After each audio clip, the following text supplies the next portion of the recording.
السلام علیکم. زموږ ډېر ملګري چې هغه د یوټیوب انالیټکس نه نوې خبره هغو ته پته نه وي چې یوټیوب انالیټکس څه څیز دی.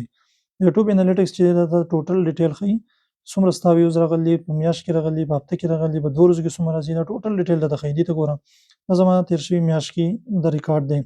10 لک ویو راغلي واچ ټایم چې دی هغه لکه تېر شوی 1900 دې سره چې دی 2800 سبسکرایبر راغلي تېر شوي میاشت کې، او دلته ته کتلی شي دومره ارنینګ شوی دی.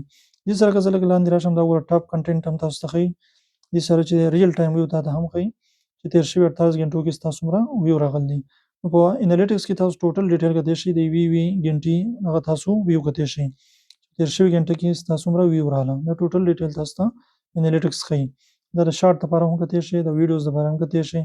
دا ټوټل ډیټیل چې دی هغه ته په انالیټکس کې کتلی شئ. دا یوازې نه، دې کې هر څه کتلی شئ چې کوم ځای نه ستا ویډیوز کتل کېږي او څوک یې ګوري، څومره عمر والے ګوري. دا ټوټل ډیټیل دا ستا په انالیټکس کې هغه موجود وي. نو خپل انالیټکس چې دی هغه ضرور چک کوئ، د هغې نه تاسو خپل ویډیوز امپروو کوئ.